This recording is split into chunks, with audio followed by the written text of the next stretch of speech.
My name is Joseph, and about 2 years ago, I decided I wanted to be a pilot. I had zero aviation experience, so it was all brand new to me. I started an accelerated program, ATP, and had zero idea what to expect, how long it would take. They told me it would take 7 to 9 months, and I'm here to tell you it took a little bit longer than that. Right now, I'm about to head to California. This is my girlfriend. She is kind enough to take me to the airport today. Do you have anything to say for the camera?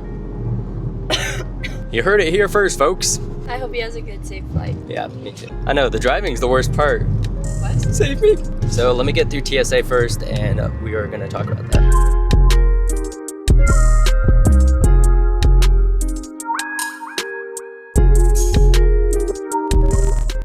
So in 2023, I joined ATP, which is an accelerated program. There's a lot of hate around it, a lot of controversy. Personally, it wasn't that bad for me. A lot of ups and downs, but overall, I had a really great experience there. Now, something they did promise me, or I guess not really promise, but they really emphasized that people are going to get through in 7 to 9 months. But that is pretty unrealistic. Usually, on average, I would say it takes about 12 months, maybe upwards of 15 months. And that's going from knowing absolutely nothing about aviation to being a multi-engine instructor with an instrument add-on. Aviation was always a passion for me, so I always wanted to be a pilot. I just never did it because barrier to entry is a little bit hard, very expensive, and overall, I honestly didn't take the time to pursue it, which I wish I had done. Now, let me break down the overall timeline.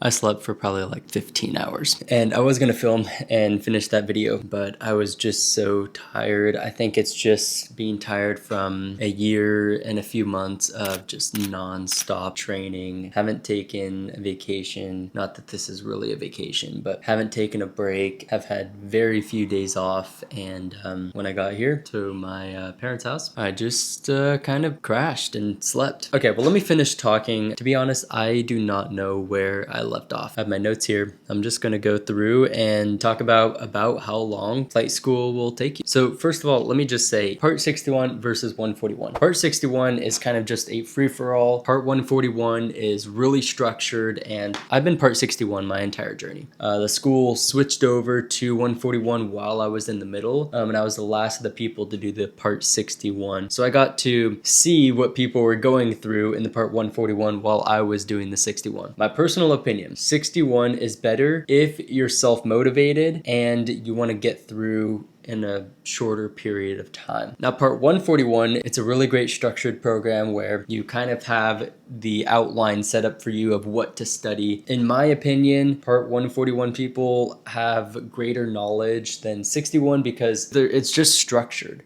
So you have certain things that you need to study, whereas 61, you're on your own, and so you kind of just, you're like, I don't know what to study. I guess I'll just read this for, today. Bunch of puzzle pieces. My mom and sister were doing a puzzle. I'd never been good at them, but I could fly a plane, so who cares? Wow, I can't believe I just said that. I've become the person I hate. If you want to go 141, that's cool. It's a great program. Personally, I don't want to take the extra tests that come along with 141. And also, you can't just go fly a plane whenever you want. The great thing about 61 is if it's a sunny day, you could fly for 5 hours if you wanted to. And then the rainy days, you just study a bunch and kind of catch up, and it goes back and forth. Sometimes you get ahead in the airplane, sometimes you get ahead in the ground knowledge. It all just depends on what the weather's doing. Versus 141, you can't do that. You have a ground, and then you have a sim, and then you go fly for a certain amount of time, and then you have to do a ground, you have to do a sim, and then you go fly. It's like, so you'll have to do like a 3-hour sim before you can hop in the airplane, which is very time consuming, and that's just a long day. I think for instrument, the simulator is really great, but for commercial, trying to do maneuvers in a sim, I've actually never seen the Part 141 for commercial, so I'm not sure what the simulator requirements are for that. But trying to do maneuvers in a simulator is not fun. It's not like flying in the airplane. But for instrument, if you're just looking at the instruments flying like that, I think it's really great for that. And I lost my spot. So when I first started this program, they told me 9 months. Did I think that I was going to do it in 7? Heck yeah, I thought I was going to do it in 7 months. I thought I was going to be the best pilot, go in, knock everything out, and it was going to be just fine, smooth sailing. I'd be in the airlines in 2 years like they promise you, and you're good, You're living the good life. But little did I know that is far from the reality of how flight school actually is. So right now I'm 1 year, 2 months, and like 15 days in. I have my CFII checkride next week, so I'll be program complete in just under 1 year and 3 months. Now, is that a little bit slow for an accelerated program? Yeah, some of my friends got it done in 12 months, but I got a little bit behind because checkride waits. For almost each stage, I have 1 month of checkride waits. So I have almost 4 months where I didn't do anything in the airplane and I was just waiting for a check ride, which is terrible. And then I also busted on my commercial check ride. I missed the power off 180, wasn't even close. It was a deserved bust. I had to wait an extra 3 weeks to do that retake. So all in all, there were some factors outside of just me trying to get through the program as fast as I can. I haven't taken any breaks, haven't taken any vacations. It's just been me grinding and studying and flying and trying to get through the program. And again, this is at ATP. So other companies or other flight schools, it might be a little bit different. They might have a different timeline. Now ATP, so back when I was starting, they were marketing 9 months to get through the program. Now they're marketing 12. So I think they're seeing that people, it's taking a little bit longer to get through. I think 9 months is super unrealistic. Looking back right now, I don't know how they could have advertised that to me. I think that's a little bit false advertising, but you know, who's counting? So if you're trying to decide whether you want to go to an accelerated program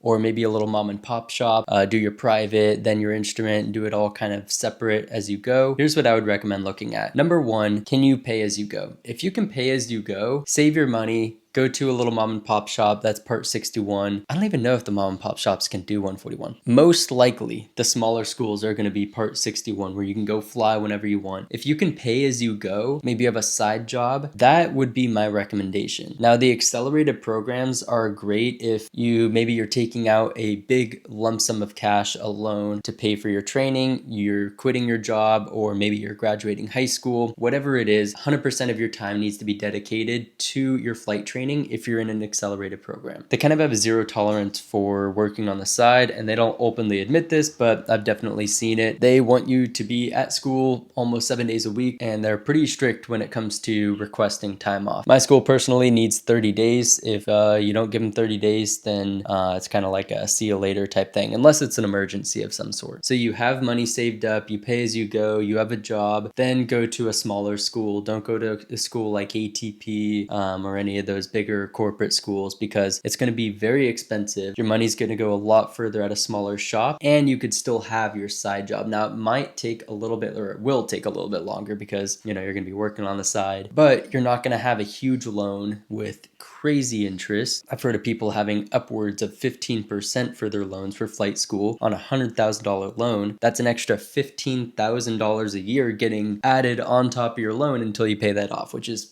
crazy. But if being a pilot has been your dream, like it was mine, I did take out a huge loan and, you know, I'm facing the consequences. But for me, it's not really about the money. It's just becoming a pilot. Yes, I do have interest on my loan. I did take out a loan of over $100,000 for my flight training, but within 3 years of the airlines, I'll be able to pay that off. And you know, you can't be about the money when you're in this industry. You have to really love aviation, have a passion for it, because it's not an easy path. It's very expensive and it's really mentally draining at times. But overall, the experience has been great. I love aviation. I love my school. Mainly, I love the people there. They make it worthwhile to be an accelerated program and be under, not necessarily stress, but be under the pressure of having to hit deadlines and getting pushed along through the program. But I hope you like this video. I know I was all over the place because I was traveling. Subscribe if you're not subscribed. I put out content almost every single week. And if you have any questions, just message me on Instagram. Link's going to be in the bio.